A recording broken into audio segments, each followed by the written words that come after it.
will the announced Star Wars projects ever happen? None of I them. have a list now. It's the Culture Crave one. So Could be like a dozen. we heard about the Simon Kinberg potential new trilogy. Here are all you can't even read it. Sorry, Badger.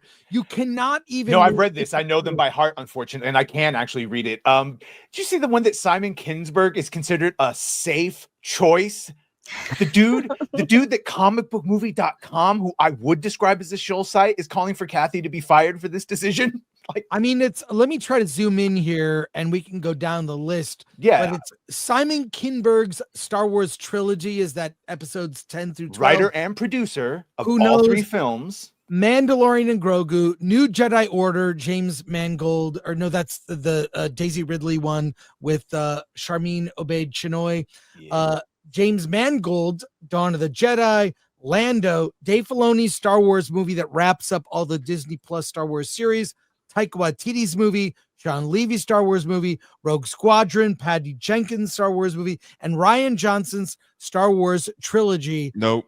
Have all been announced. Just waiting for him to finish the Glass Onion trilogy, and then he'll be doing it. I'm just reading the titles.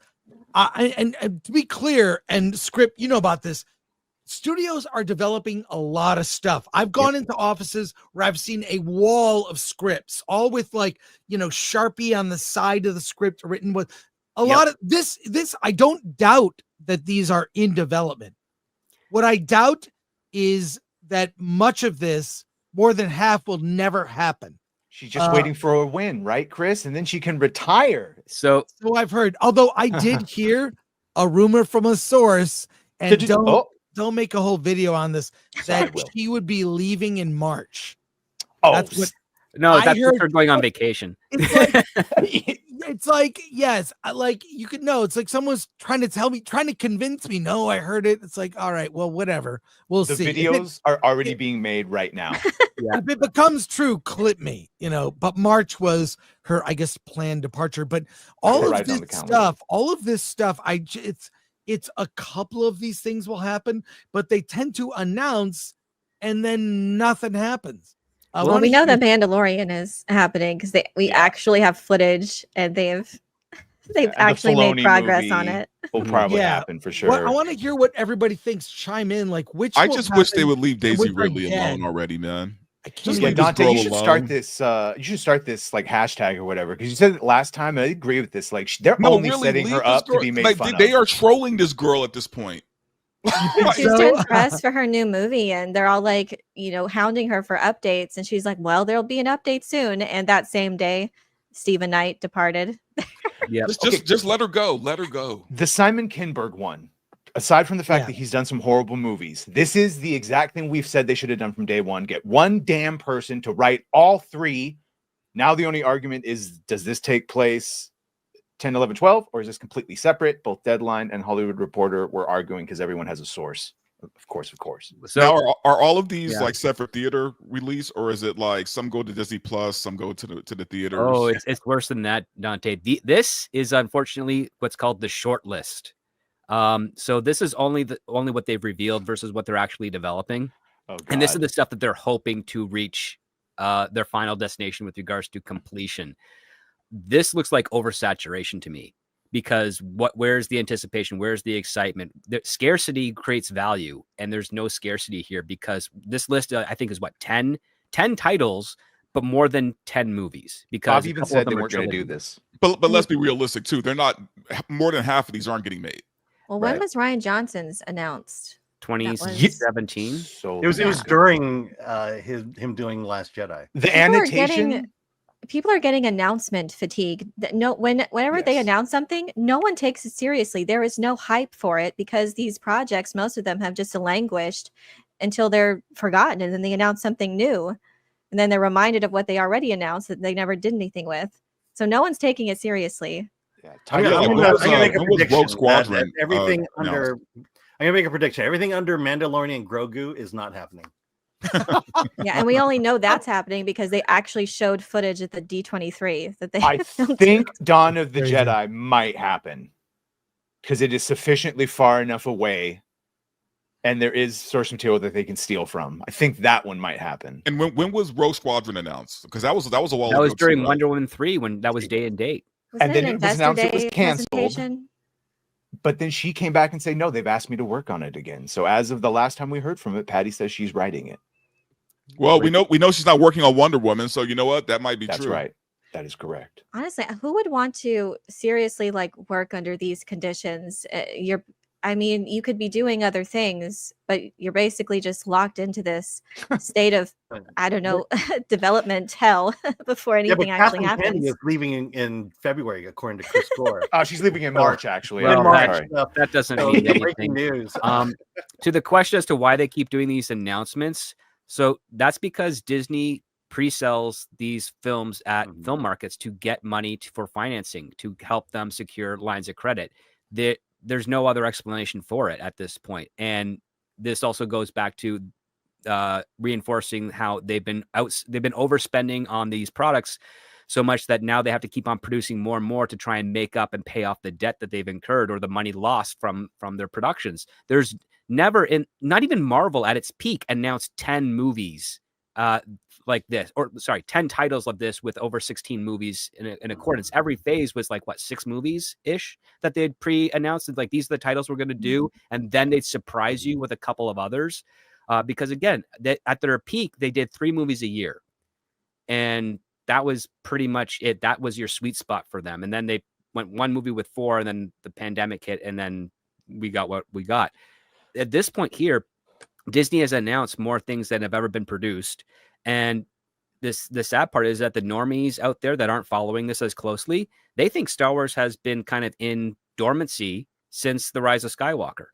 Chris, wasn't it your theory that Charmine just went to CNN and was like, yeah, I'm doing a movie? No, my theory was the project was dead, and she decided on New Year's Day or New Year's Eve to go on CNN of her own accord. It wasn't official. She probably she probably used a personal publicist, went there to save the project, to publicly discuss it. But I just do feel sorry for Daisy Ridley. I saw her recently at a screening for The Young Woman and the Sea, and she's perfectly pleasant. I don't think, she doesn't go off attacking fans. I think she was done dirty. I think the whole cast, John Boyega, Oscar Isaac, and her were done dirty by a terrible. Boyega got it the worst. Boyega, he screamed Ray for 3 movies. I don't think anyone blames the actors in that case. It was awful, but well, we blamed them at first, but then we realized who was the real devil behind the scenes. Deceived by a lie. But I think when you look at the story. Oh, sorry, Elaine. Well, Daisy Ridley was just announced to be attached to an entirely new project, like some sort of action thriller. I think that Casino Royale director is attached to that. So that just got announced like quite recently. So she's going to be doing that. So I don't know, and at least in the foreseeable future. Well, Martin Campbell would be a good director for her because Martin Campbell, for the most part, makes really good movies. He saved Bond Find a writer first. We need to find someone that could get this down. If Stephen Knight couldn't do it because they noted him to death, I'm terrified of what they're trying to do. Well, I'm talking about a different, like if Martin Campbell's doing his own movie, that's not Disney. He's got Daisy Ridley involved. That could be a good boost for Daisy Ridley's career. That's what I was referring. Yeah, but then this would undo it. Then this would undo anything good she's done. Like, bro, you need to get away from being Ray. Like, I don't think it's doing her any credit. Well, but I will say this. I've seen several Daisy Ridley movies post Star Wars. None of them were very good. The Young Woman and the Sea is probably the best, and it's on Disney Plus. It's a great true story, but everything else has been forgettable, including the movie she executive produced and came up with the story, which was a movie called Magpie. We reviewed it a few weeks ago. I just don't think she's a box office draw. I mean, Harrison Ford, I think, still might have some kind of star power, but stars have been diminished, especially in light of the election and that turnout. And I don't want to belabor that, but I don't want to belabor that, but stars aren't what they used to be. Yeah. No, they've had to compete with regular people on social media. What was the last theatrical Star Wars movie? 2019. 2019, 5 years Right. ago. Which movie was that? Rise of Skywalker. Rise of Skywalker. So that was Palpatine. before Solo, right? That was after Solo. Long After after After Solo. So Solo okay. came out the year before it. And how well did it do in the box office? Like a Well, billion. Solo was a bomb. No. and- I mean, the Rise of Skywalker. Comparatively, it lost money compared to what it should. Yeah, have. I Considering mean, Force like Awakens 9 made $2 billion. Yeah. And the last movie should have exceeded that. That was should have been the expectation, and it was $1 billion. I don't know, I can't remember. So the reason why I asked is because I'm trying to determine the time frame of so we had Rise of Skywalker, then we Solo is what made everything turn into a fucking television show. That because Boba Fett was supposed to be a movie, and then they ruined it, and then they turned it into The Mandalorian, and then Kenobi was going to be a movie, and it got turned into a television show. but after Rise of Skywalker, there was a slew of just Disney Plus failures, right? Yes. So I'm curious now. Can a Star Wars movie do anything in the box office at this point? They have a strong story, a strong concept, a strong vision. If they want to plan, and there's the audience is there. It's one of the most devoted and dedicated fan bases. But we've seen so much mediocre at best content, and if not just outright horrible. So just time and time again. But I think if they really had a strong visionary who loved the mythology and knew how to carry it out, on the film side of things, then I think they could succeed. But I don't think the current culture environment at Lucasfilm is conducive to that. Yeah, the Rise of Skywalker made just over $1 billion. The problem is there's no excitement. The franchise is cold. Well, we had a slew of failures right after that movie. The only reason the sequels made the money they made was there was excitement about it, that people wanted a new Star Wars trilogy. That's not there anymore, and they're going to have to work for it if they're going to get to $1 billion. And really, no stories have been told after Rise of Skywalker. All the stuff that comes out is all in between the trilogies and tries to avoid leading to this Palpatine trilogy. I think Lucasfilm next theatrical release, and I'm not just being an asshole here, it's going to be a failure. I think it's going to fail hard in the box office. Things could be true. This will be the first, I guess, Star Wars proper film, I think, that's going to fail. But I'll say this: Star Wars fandom is still strong. I don't mean the movies are good or the excitement is there, but my experience of the prequels, which at the time, I did not. They've actually gotten better in retrospect, but I will say at the time I didn't care about the movies. It was everything surrounding the movies. It was waiting in line with people. It was meeting at the bar after to talk about it. I loved everything about the prequel experience except the actual films, but everything about it. God, I remember being when Revenge of the Sith came out, I was on the roof of the parking structure next to the ArcLight Theater in Hollywood with an R2-D2 cooler filled with beer. And I met a bunch of people up there, all Star Wars fans. We were drinking, hanging out, having fun, and saw the film. And I mean, Revenge of the Sith, probably the best of the prequels, but still the whole experience of that was better than the movies. So I think if there's something Star Wars, maybe not having it in theaters is kind of, in a way, edging the fans and getting them excited for it. I don't want to be graphic, but that's... Can I just say before we move on, that I think the Mandalorian Grogu movie will happen. Filoni's movie will happen. The Charmin will probably get the axe, and then she'll end up in a trilogy with Kinberg, and we'll see whether that works writing it all. I think the only other movie here that's going to work that might happen besides Dawn of the Jedi is Sean Levy's. It's just because he has clout to do it after Deadpool and Wolverine.